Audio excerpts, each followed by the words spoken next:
Hello and welcome you all to let's crack it the विषय Gupta.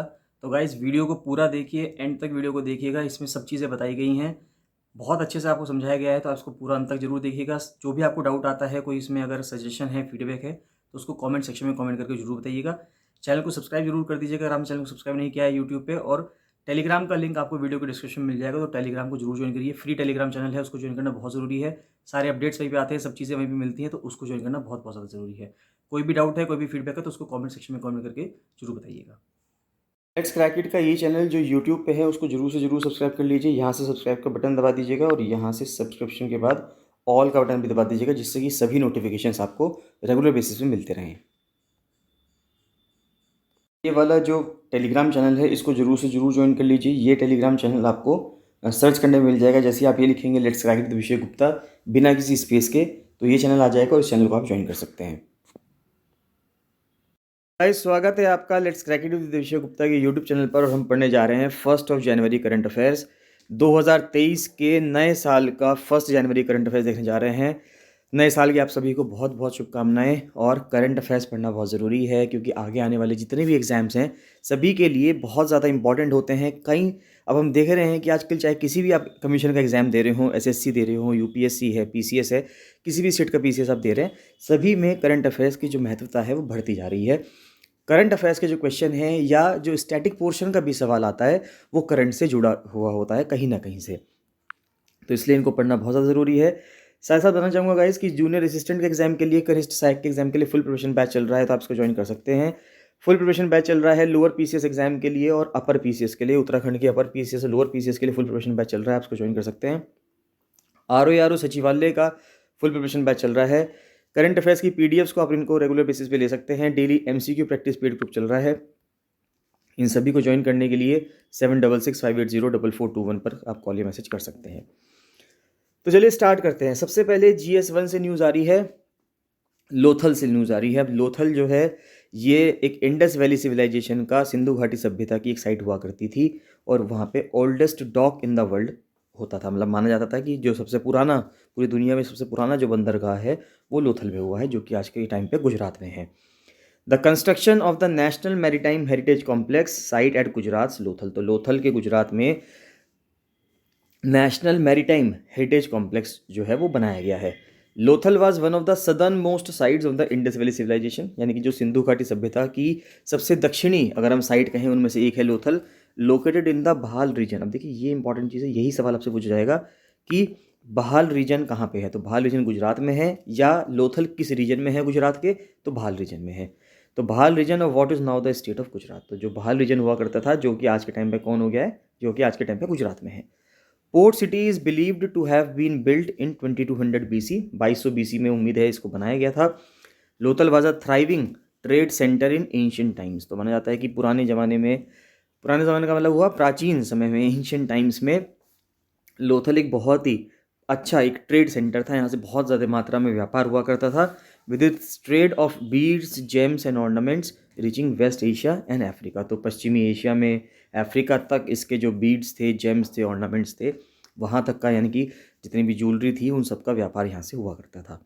The meaning of Lothal. अब लोथल का meaning क्या है, तो ये कॉम्बिनेशन है लॉथ का और स्थल का, यानी the mount of the dead. तो लोथ माने तो हो गया जो डेड पर्सन होते हैं, स्थल मतलब हो गया एक जगह। तो माउंट ऑफ द डेड यानी कि मृतकों का टीला, इसको कहा जाता है लोथल को। इसके अगर नाम का मीनिंग अगर हम देखें तो the name of the city of Mohenjodaro also part of the Indus valley now in Pakistan means the same in Sindhi. और अगर हम सिंधी भाषा में देखें तो मोहनजोदारो का मतलब भी यही होता है, mount of the dead. Indian archaeologist started the search for cities of the Harappan civilisation post 1947 Gujarat के सौराष्ट्र में। तो गुजरात का जो सौराष्ट्र का क्षेत्र है, 1947 के बाद से भारतीय जो आर्कियोलॉजिस्ट थे उन्होंने हड़प्पा की जो सिविलाइजेशन थी उसके बारे में आज़ादी के बाद वहाँ पे पढ़ना भी शुरू कर दिया था। आर्कियोलॉजिस्ट रहे हैं एक SR Rao, led the team which discovered a number of Harappan sites. उन्होंने बहुत सारी हड़प्पन साइट्स पता करी, और लोथल का जो पोर्ट सिटी था वो भी उन्होंने वहाँ पे निकाला। एक्सकेवेशन शुरू हुआ लोथल में 1955 से लेकर 1960 तक, 5 साल तक वहाँ पे एक्सकेवेशन चला, खुदाई चली। और ASI का कहना ये है कि Lothal had the world's earliest known dock. तो अब तक जितने भी हम बंदरगाह देखते हैं उन सब में सबसे पुराना जो बंदरगाह पाया गया है पूरी दुनिया में, वो लोथल में पाया गया है। Connecting the city to an ancient course of the Sabarmati नदी। तो साबरमती नदी का जो पुराना जो रास्ता हुआ करता था उससे जोड़ता था लोथल को।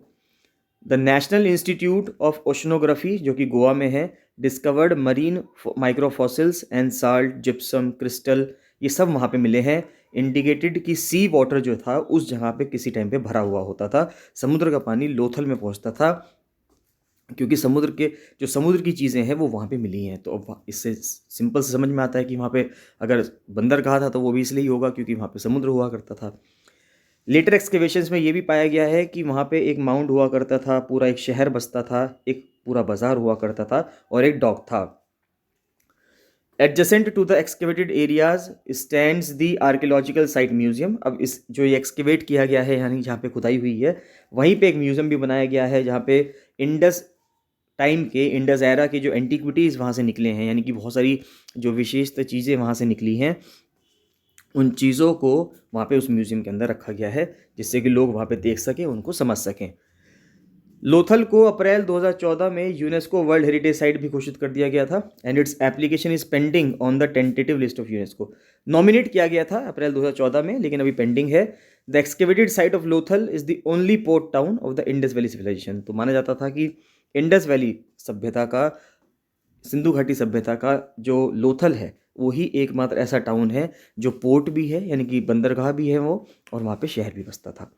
एक metropolis with an upper and a lower town, जैसे कि हम देखते हैं कि हड़प्पा में चाहे मोहनजोदारो हो, इंडस वैली सिविलाइजेशन के जो शहर हुआ करते थे उनमें सोसाइटी कुछ इसी तरह से बसी हुई थी कि एक अपर सिटाडेल हुआ करता था और एक नीचे का हुआ था कि ऊपर वो लोग रहेंगे जो वहाँ पे राजा होंगे या जो बहुत बड़े नोबल क्लास के लोग होंगे वो वहाँ रहेंगे, और बाकी जो छोटे लोग होंगे, छोटे लोगों का मतलब है कि जो रिच इतने नहीं होंगे वो नीचे रहेंगे। तो एक मेट्रोपोलिस है with an upper and a lower town, had in on it's northern side a basin with vertical wall, inlet and outlet channel, जिसको हम टाइडल डॉकयार्ड भी कहते थे, कि टाइडल डॉकयार्ड भी था कि जब ज्वार भाटा आती थी, टाइड्स आती थी, तो वहाँ पे किस तरह से बोट्स जाएंगी, शिप्स जाएंगी, उसके बारे में।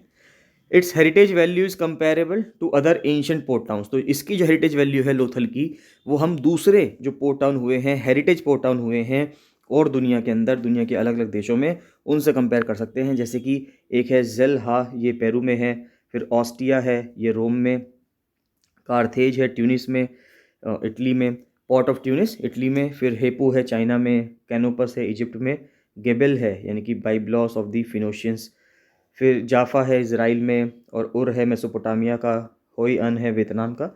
ये मतलब यानी बहुत सारे ये वो डॉक्स हैं जो, जैसे कि हम लोथल को गुजरात का, भारत का हम कह सकते हैं कि बहुत ज़्यादा एंशंट डॉक है, इसी तरह से ये भी पुराने पुराने शिपयार्ड्स हैं, डॉकयार्ड्स हैं पूरी दुनिया के अलग अलग देशों में। In the region it can be compared with other Indus port towns of Balakot जो कि पाकिस्तान में है, खिराशा जो कि गुजरात के कच्छ में है, और कुंतासी जो कि राजकोट में है। 3 लीटर इट विल हाउस, ये 3 गलत है यहाँ पे लिखा हुआ कि it will house the world's tallest lighthouse museum. यहाँ पे दुनिया का सबसे लंबा ऊंचा जो लाइट हाउस म्यूजियम है वो भी है। 14 गैलरीज हैं highlighting India's maritime heritage starting from the Harappan time till today. यानी कि मैरीटाइम का, समुद्री जो हेरिटेज है भारत का, हड़प्पन टाइम से लेके आज तक का क्या हेरिटेज है वो यहाँ पे म्यूजियम बनाया गया है, as well as a coastal states pavilion displaying the diverse maritime heritage of Indian states. Next आता है GS3 से न्यूज़ आ रही है, साइंस से न्यूज़ है टफेस्ट मटेरियल के ऊपर। तो देखते हैं कि एक मेटेलिक एलॉय है। एलॉय क्या होता है? एलॉय वो चीज़ होती है जो अलग अलग 2 या 3 धातुओं को मिला के बनाया जाता है, 2 या 3 धातुओं को पिघला कर बनाया जाता है, उसको हम एलॉय बोलते हैं। जैसे कि आजकल हम कहते हैं कि आजकल एलॉय व्हील्स आ रहे हैं कार्स में, एलॉय व्हील्स आ रहे हैं बाइक्स में। तो वो जो एलॉय व्हील है, जो वो एलॉय होता है, वो क्या होता है? वो 2-3 जो स्ट्रॉन्ग मेटल्स होते हैं, धातु होती हैं, उनको हम पिघलाते हैं, पिघलाकर एक उनका घोल बनाया जाता है, और उसको फिर जब जमाया जाता है तो वो उससे एक बहुत ही मजबूत एक मेटल या एक बहुत ही मजबूत एक चीज़ निकल के आती है, उसको हम एलॉय बोलते हैं। एक मेटेलिक एलॉय है जो किससे बना है? क्रोमियम से, कोबाल्ट से और निकल से। Not only is the metal exceptionally strong and ductile, अब ये इन 3 चीज़ों से, क्रोमियम, कोबाल्ट और निकल से जो मिलके जो मटेरियल बना है वो स्ट्रॉन्ग और डक्टाइल तो है ही, स्ट्रॉन्ग मतलब बहुत मजबूत तो है ही। In material science it is highly malleable and impressive strong, its strength and ductility improves as its gets colder. तो उसकी जो डक्टिलिटी है और स्ट्रेंथ है, डक्टिलिटी का मतलब होता है कि कितना आप उसको छोटे छोटे तार उसके बना सकते हैं। डक्टिलिटी का होता है कोई भी मेटल जब पतले तारों में, जैसे हम एल्यूमिनियम के तार देखते हैं, कॉपर के तार देखते हैं, कॉपर वायर हम कहते हैं कि बिजली के तारों में कॉपर वायर है, तो जो हम तार देखते हैं, तो जैसे जैसे वो ठंडा होगा वैसे वैसे उसकी जो तार बनाने की क्षमता है, तार में तब्दील होने की क्षमता है, वो बढ़ती चली जाएगी। CrCoNi, यानी कि Cr मतलब क्रोमियम, Co मतलब कोबाल्ट, Ni मतलब निकल, ये एक सबसेट है of a class of metals called high entropy alloys. तो जो हाई एंट्रोपी एलॉयज होते हैं, यानी कि उच्च एंट्रोपी वाले जो मिश्र धातु होते हैं, एलॉय को हिंदी में मिश्र धातु कहेंगे, all the alloys in use today contain a high proportion of one element with lower amounts of additional elements added।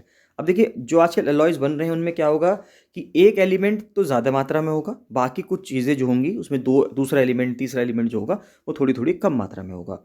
लेकिन जो HEA होते हैं, हाई एंट्रोपी अलॉयज होते हैं, इसमें सभी जो चीज़ें डलती हैं वो इक्वल मात्रा में डलती है। अगर CrCoNi डली हैं तो सब 33.33% के हिसाब से डलिया होगा। इसी प्रकार से हम इनको जोड़ेंगे तो इंटू 3 करेंगे तो 99.99 बन जाएगा। ये लगभग लगभग आप मान सकते हैं 100% ये चीज़ हो जाएगी। These balanced atomic recipes bestow some of these materials with an extraordinarily high combination of strength। तो इसके वजह से क्या होगा, बहुत ज़्यादा extraordinarily high combination of strength यहाँ पे मिलेगी, ductility when stressed, which together make up what is termed as toughness, जिसकी वजह से toughness निकल के आएगी। जो toughness है इस मटेरियल की नियर लिक्विड हीलियम टेम्परेचर्स, अगर हम 20 केल्विन पे या -424 फ़ारेनहाइट पे देखें तो 500 mega pascal square root metre है, यानी कि बहुत ज़्यादा टफ मटेरियल है, बहुत ज़्यादा मजबूत मेटल है। नेक्स्ट आता है हॉर्नबिल्स। अगर हम देखें तो हॉर्नबिल फेस्टिवल भी मनाया जाता है भारत में, नागालैंड के अंदर। तो जो लोगो है भारत की G20 प्रेसिडेंसी का, वो अनवील किया गया कहाँ पे, हॉर्नबिल फेस्टिवल नागालैंड में। This popular festival showcases the art, culture and cuisine of Nagaland. तो नागालैंड की जो कला है, संस्कृति है, व्यंजन है, उसको दिखाता है। Great hornbill is found in the Himalayan foothills. अब ये बहुत ही इंपॉर्टेंट पक्षी हो गया है क्योंकि इसके बारे में पूरे हिंदू ने कवर किया है, न्यूज़ कवर की गई है, तो बहुत ज़्यादा इंपॉर्टेंट है, सवाल पूछा जा सकता है इससे। नॉर्थ ईस्ट में पाया जाता है, वेस्टर्न घाट्स में पाया जाता है। तो खाली अगर आपसे कोई पूछे कि ये नागालैंड में मिलता है, ऐसा नहीं है। ये हिमालयन फुटहिल्स में मिलता है, नॉर्थ ईस्ट में मिलता है, और वेस्टर्न घाट्स में, यानी कि सदर्न इंडिया में भी हॉर्नबिल जो पक्षी है वो मिलता है। ये स्टेट बर्ड है कहाँ कहाँ की, अरुणाचल प्रदेश की और केरला की। बेसिकली नागालैंड के अंदर बहुत अच्छे से पाया जाता है, लेकिन स्टेट बर्ड नागालैंड का भी नहीं है, ये अरुणाचल प्रदेश और केरला का स्टेट बर्ड है। With a wing span of 5 feet, it presents an awesome and noisy spectacle while landing on a perch. तो बहुत बड़ा ये पक्षी है, 5 फीट इसका विंग स्पैन है। Red hornbill, the brown hornbill and the rufous necked hornbill are slightly smaller and only found in North East India. तो अब हॉर्नबिल के टाइप्स हैं, एक तो रेड हॉर्नबिल है, एक ब्राउन हॉर्नबिल है, और एक रूफस नेक्ड हॉर्नबिल है। ये छोटे छोटे साइज़ के होते हैं और ये सिर्फ नॉर्थ ईस्ट इंडिया में ही पाए जाते हैं। एक बहुत ही अच्छा जो जगह है उत्तराखंड के अंदर अगर हम देखें तो हॉर्नबिल को मिलने का, हॉर्नबिल को देखने का, वो है राजाजी नेशनल पार्क उत्तराखंड में। तो सवाल पूछा जा सकता है आपसे कि उत्तराखंड में हॉर्नबिल किस नेशनल पार्क में दिखता है, तो राजाजी नेशनल पार्क में, क्योंकि हिमालयन फुटहिल्स में मिलता है ना ये, और Rajaji national park Himalayan foothills में ही लोकेटेड एक नेशनल पार्क है। मालाबार ग्रे हॉर्नबिल, अब मालाबार नाम दे दिया गया है तो आप समझ सकते हैं कि ये केरला में मिलता होगा। Loud laugh echoes in the western Ghats. जो स्मॉलेस्ट ऑफ द ग्रुप है इंडियन ग्रे हॉर्नबिल, ये थार डेजर्ट को छोड़ के बाकी सब जगहों पे लगभग लगभग मिलता है, और कुछ शहरी क्षेत्रों में मिलता है, जैसे कि चेन्नई में जो थियोसोफिकल सोसाइटी के जो गार्डन है उसमें भी देखने को मिलता है। उनकी जो चोंच होती है, बीक होती है, वो बहुत ही बड़ी होती है। Poses some limitation for balance, the first two vertebrae are fused. Hornbills can move their heads as in yes but have difficulty in saying no. अब देखिए वो येस कहने में, यानी कि ऐसे करने में तो अपने सिर को कर सकते हैं, लेकिन ऐसे नहीं हिला सकते। अब देखिए ये होता है नो का साइन, जब हम करते हैं कि नो ऐसे करते हैं, येस ऐसे करते हैं अपने सिर को हिला के, तो ऐसे तो कर सकते हैं लेकिन ऐसे नहीं कर पाएंगे। Large beaks have difficulty in saying no. Large beaks are also seen in toucans. तो टूकन्स एक पक्षी होते हैं जो सेंट्रल और साउथ अमेरिका में मिलते हैं, उनके पास भी बहुत बड़ी बड़ी बीक्स होती हैं, बहुत बड़ी बड़ी चोंच होती है। An example of convergent evolution as both birds have the same feeding ecology. तो एक कन्वर्जेंट इवोल्यूशन है उनका, क्योंकि दोनों जो बर्ड्स हैं उनकी जो फीडिंग इकोलॉजी है, यानी कि फीडिंग सिस्टम जो है, किस तरह से वो खाना खाते हैं, वो सब चीज़ें क्या है, सेम है। हॉर्नबिल प्रेफर, अब हॉर्नबिल प्रेफर क्या करते हैं, ऊंचे पेड़ों को प्रेफर करते हैं अपने घोंसले बनाने के लिए। There is a mutualism between these birds and the trees where they nest. अब देखिए म्यूचुअलिज्म एक इकोलॉजी का कॉन्सेप्ट है। म्यूचुअलिज्म का मतलब ये है कि ये जो पक्षी जिस पेड़ पे रह रहे हैं उस पेड़ की वजह से उस पक्षी का फ़ायदा होगा और उस पक्षी की वजह से उस पेड़ का भी फ़ायदा होगा। क्योंकि ये बहुत ज़्यादा फ्रूट ईटिंग बर्ड्स हैं तो हॉर्नबिल क्या करेंगे, जो पेड़ के सीड्स हैं उसको दूर दूर तक फैलाने का काम करेंगे, जिससे कि जो वो पेड़ है वो दूर दूर तक फैल सकता है और वो पेड़ प्रकृति के अंदर उग सकता है। सम ट्रीज जैसे कि कप कैलिक्स वाइट सीडार है, वो 90% डिक्लाइन हो गया है उसका in seed dispersal beyond the parent tree when hornbill population decline. अब देखिए अगर हॉर्नबिल पक्षी की पॉपुलेशन को कम होती है, वो डिक्लाइन हो रही है, तो कप कैलिक्स वाइट सीडार करके पेड़ है, इसके सीड डिस्पर्सल में बीज के फैलाव में 90% की कमी आ गई थी। क्यों कमी आ गई? क्योंकि बेसिकली हॉर्नबिल वहाँ पे रहा करते थे। जब हॉर्नबिल ही नहीं है तो अब वो जो उसके बीज हैं, जो उसका फल है, उसके बीज कैसे दूर दराज के एरिया तक फैल पाएंगे।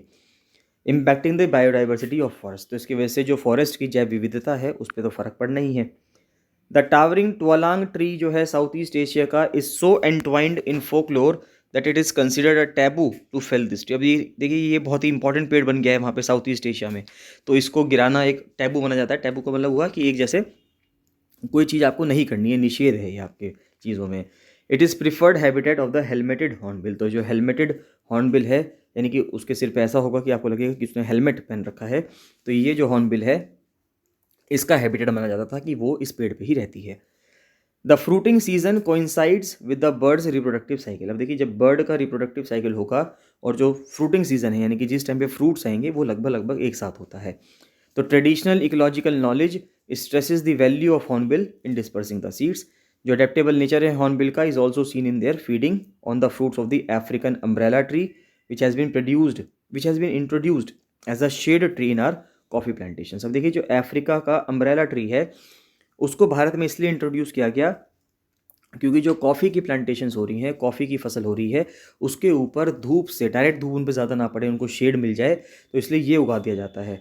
तो इसको भी जो हॉर्नबिल है इसके ऊपर भी बैठना हॉर्नबिल्स ने शुरू कर दिया था और हॉर्नबिल ने इसको भी अपना घोंसला बनाना शुरू कर दिया है। नेक्स्ट आता है आयरन सप्लीमेंट। अब देखिए आयरन की ज़रूरत क्या गांव के पुरुषों में है, रूरल मेंस में है, इस चीज़ के ऊपर भी अब एक रिसर्च पाई गई है। पाया जा रहा है कि ग्रामीण क्षेत्रों में रहने वाले जो पुरुष हैं उनके अंदर आयरन की कमी पाई जा रही है, जो कि अपने आप में एक बड़ा चिंताजनक विषय है।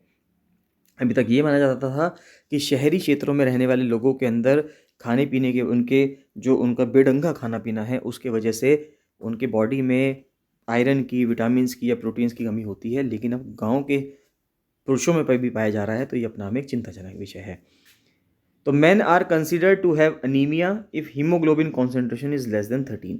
अगर पुरुषों में हीमोग्लोबिन का कॉन्सेंट्रेशन 13 से नीचे हो तो उसमें हम पाते हैं कि वो अनीमिया का शिकार है, यानी कि आयरन की डेफिशिएंसी है ब्लड के अंदर। तो while iron deficiency is the main cause. अब देखिए ये पढ़ लेते हैं, इसको बहुत इंपॉर्टेंट है ये, कि इसको जूम कर रहा हूँ। आयरन डेफिशिएंसी मेन कॉज है, सबसे मुख्य कारण है आयरन की डेफिशिएंसी अनीमिया होने के लिए। कहाँ पे? महिलाओं में खासकर। और जो दूसरे कॉजेज़ हैं अनीमिया के वो क्या हैं? अगर फोलेट की कमी हो, विटामिन B12 की कमी हो या विटामिन A की कमी हो। तो अगर आपसे सवाल पूछा जाए कि अनीमिया सिर्फ आयरन की कमी की वजह से होता है, तो ऐसा नहीं है। अनीमिया आयरन के साथ साथ फोलेट, विटामिन B12 और विटामिन A की कमी की वजह से भी होता है। जो लेटेस्ट स्टडी है does not categorically state that anaemia in rural man is due to iron deficiency. अब इस रिपोर्ट में, इस स्टडी में ये नहीं बताया गया कि लोगों के अंदर ये तो बता दिया गया कि आयरन की कमी है या अनीमिया है, उनको रूरल मेंस में अनीमिया है। अब वो अनीमिया किस वजह से है? सिर्फ आयरन की कमी की होने की वजह से है क्या, या कोई और, जैसे कि फोलेट की कमी हो सकती है, विटामिन B12 की कमी हो सकती है? किस चीज़ की कमी की वजह से आयरन डेफिशिएंसी है, अभी ये पता नहीं चल पाया है। Anemia in men may not be due to iron deficiency as men do not lose iron every month through menstruation। अब देखिए महिलाओं में ये कहा जाता है कि जो विमेन है वो ज़्यादातर उनके अंदर आयरन की कमी होती है या वो अनीमिया की शिकार रहती हैं।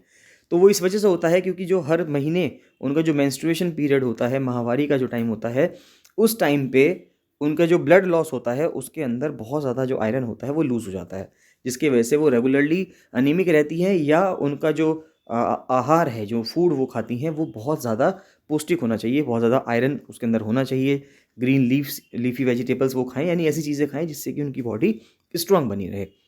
Main do not lose iron. अब हमें जब तक मेन को जब तक कट नहीं लगेगा या उनके कहीं से खून नहीं निकलेगा तो तब तक उनकी आयरन की कमी उनकी बॉडी में होगी ही नहीं, या थैलीसीमिया उनको बीमारी ना हो जाए या सिकल सेल एनीमिया उनको ना हो जाए, तब तक उनको कोई बीमारी, तब तक आयरन की कमी उनकी बॉडी में नहीं होगी।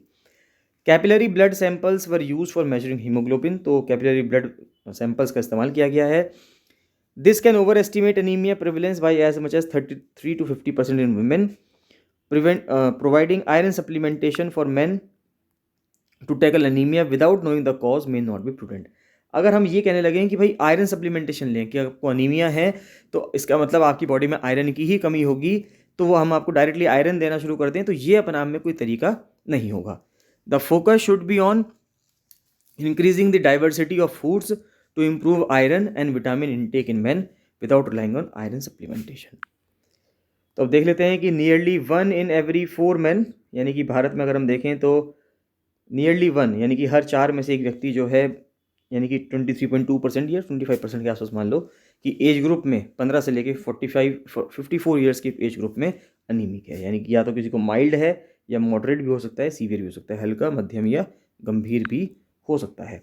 Conclusion was based on the analysis of over 1,06,000 man, यानी कि 1,06,000 आदमियों पे रिसर्च की गई है, जो 4th राउंड हुआ है नेशनल फैमिली हेल्थ सर्वे का, जो जनवरी 2015 से दिसंबर 2016 के बीच में हुआ था।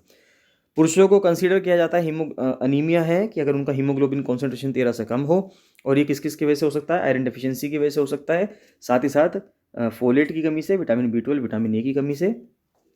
एक रिसेंट एनालिसिस किया गया है NFHS 5 में, उसने ये कहा है 61,000 पुरुषों पे ये रिसर्च की गई 15 से 54 साल के पुरुषों में, और ये भी कहा गया it found that 3 out of 10 man in rural areas were anaemic.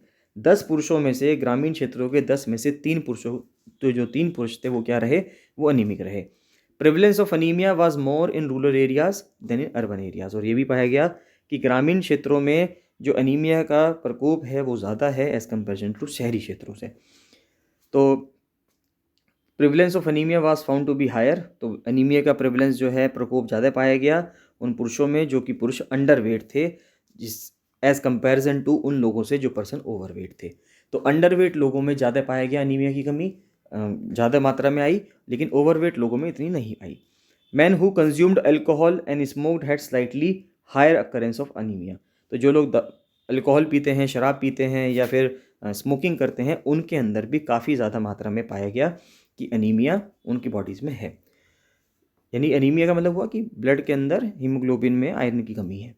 Men in the southern states had lower anemia prevalence while prevalence was highest in the eastern region। तो ईस्टर्न रीजन में बहुत ज़्यादा पाया गया, और सदर्न स्टेट्स के अंदर जो है लोअर अनीमिया प्रेवलेंस है, यानी कि सदर्न स्टेट्स में इतनी दिक्कतें नहीं है। यानी कि भारत के अगर हम दक्षिणी राज्यों देखें तो उनके अंदर इतनी दिक्कत नहीं है।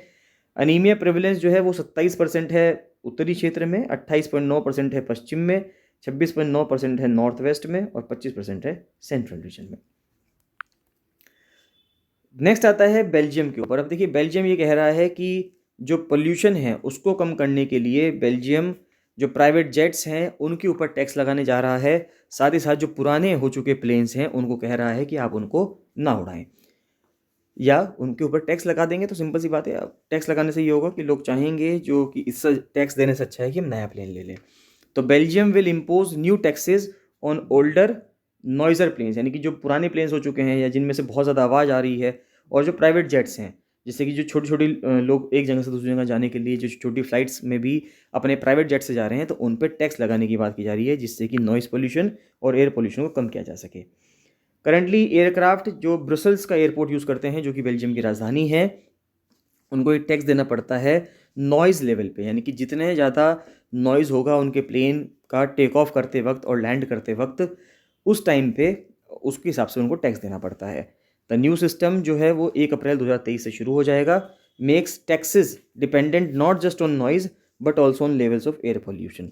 तो पहले तो सिर्फ नॉइज़ के बेसिस पे मिलता था, टैक्स लगता था, अब नॉइज़ पोल्यूशन के साथ साथ एयर पोल्यूशन पे, ग्रीन हाउस गैस का कितना उत्सर्जन किया है उस चीज़ पे, और डेस्टिनेशन क्या है, आपका जाना कहाँ है, छोटी उड़ान भरनी है या लंबी दूरी तक जाना है, उन सब के ऊपर भी टैक्स लगेगा।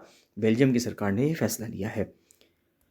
अरुणाचल में एक नई सॉन्ग बर्ड मिली है, एक रेयर और elusive grey bellied rain babbler, एक पक्षी का नाम है, उसको एक नई स्पीशी मिली है, recorded a potentially new species of song bird, और उसको नाम दिया गया है लोकल कम्युनिटी के द्वारा लिसू, वो तो लिसू बोलते हैं उसको। और बाकी जो मिली है वो क्या मिली है, ग्रे बेलीड, यानी कि उसका जो पेट है वो ग्रे कलर का है, रेन बेबलर। जो ग्रे बेलीड रेन बेबलर है, ये मोस्ट आपको कहाँ मिलती थी, म्यांमार में, कुछ चाइना में भी मिलती थी और कुछ थाईलैंड में भी, अरुणाचल प्रदेश में भी अब देखी है। There has been only one previous report of this bird from India, जब 2 स्पेसिमेंस कलेक्ट किए गए थे मुगाफी से, जो कि म्यांमार के बॉर्डर के पास है, 1988 में पहले वहाँ पे पाया गया था एक बार ये, और अब दोबारा से मिली है। इसके जो स्पेसिमेन है वो जो स्मिथसोनियन म्यूजियम है यूनाइटेड स्टेट्स के अंदर, वहाँ पे भी स्टोर्ड है। मुगाफी विजयनगर से, यानी कि जो रिमोटेस्ट सर्कल हेडक्वार्टर है अरुणाचल प्रदेश का, वहाँ से 40 किलोमीटर्स दूर है। 157 kilometre road from nearest town Miao, much of its through the Namdapha tiger reserve. तो कहाँ से जाती है सड़कें, नामदफा टाइगर रिजर्व। यहाँ बेसिक बात ये है, आपको ये बताना चाहिए अगर आपसे सवाल पूछा जाए कि नामदफा टाइगर रिजर्व कहाँ पे है, तो ये अरुणाचल प्रदेश के अंदर है।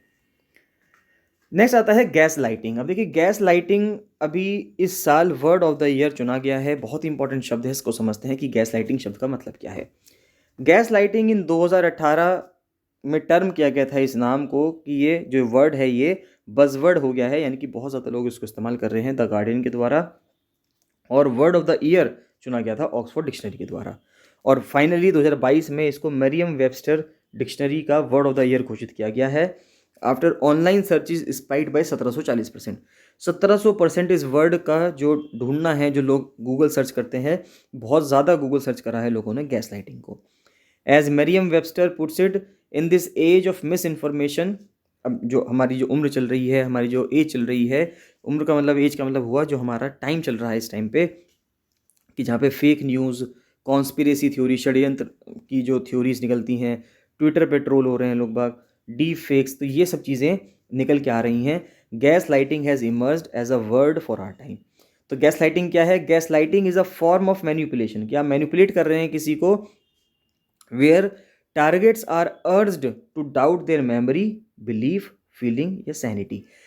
गैस लाइटिंग का मतलब ये हुआ कि आपको कुछ इस तरह से मैनिपुलेट किया गया कि जहाँ पे टारगेट जो है, यानी कि जो टारगेट पर्सन है, अब वो अपने ऊपर डाउट करना शुरू कर देगा कि क्या जो वो सोच रहा है, जो वो कर रहा है, जो उसकी मेमोरी है, जो वो सोच रहा था, समझ रहा था, कि क्या वो सही तो सोच रहा था। तो गैस लाइटिंग कोई इंसिडेंट नहीं है, यानी ऐसी कोई घटना नहीं है, लेकिन एक प्रोसेस है। उस प्रोसेस के साथ साथ, उस प्रोसेस की वजह से आपको कंफ्यूज किया जाता है, झूठ बोला जाता है, डिसेप्ट किया जाता है, आइसोलेट, आपको अलग थलग कर दिया जाएगा, denial, accusation, manipulation, all parts क्या हैं, ये सभी पार्ट्स जो हैं इस प्रोसेस के हिस्से हैं। फाइनली कुछ प्रीलिम्स के फैक्ट्स देख लेते हैं। तो एल्ज़ाइमर डिजीज़ के लिए जो भी एक दवाई बनी है उसका नाम है लीकेनमैब। फिर भारत की जो परमानेंट रिप्रेजेंटेटिव है भी यूनाइटेड नेशंस में, वो है रुचिरा काम्बोज। एक प्रिंसिपल कॉन्ट्रडिक्शन का एक कॉन्सेप्ट आता है, वो समझ लेते हैं। प्रिंसिपल कॉन्ट्रडिक्शन, कॉन्ट्रडिक्शन का मतलब होता है कि जब मैं आपके साथ किसी चीज़ में तालमेल नहीं बिठा पा रहा हूँ, उसको कॉन्ट्रडिक्ट कहेंगे। आप कुछ कह रहे हैं, हिंदी में विरोधाभास कहें, कि आप कुछ और कह रहे हैं, मैं कुछ और कह रहा हूँ। तो one that poses the most intense challenge to an individual or organization and has the power to shape its future choices and consequent outcomes। फिर पीटी उषा को प्रेसिडेंट बना दिया गया है इंडियन ओलंपिक एसोसिएशन का। ये पहली महिला प्रेसिडेंट बनी है आईओए की जिनको अनअपोज चुना गया है, यानी कि उनके सामने खिलाफ में कोई भी इलेक्शन के लिए खड़ा नहीं हुआ। सबने सर्वसम्मति से पीटी उषा को इंडियन ओलंपिक एसोसिएशन का जो हेड है, जो चेयरमैन है या प्रेसिडेंट है, वो बना दिया है। तो इसी के साथ आज के करंट अफेयर्स कंप्लीट होते हैं गाइस। इसमें आपको कोई भी डाउट, कोई भी फीडबैक, कोई भी सेशन हो तो कमेंट सेक्शन में कमेंट जरूर कीजिएगा। चलिए बाकी मिलते हैं नेक्स्ट वीडियो में। So thank you and bye bye.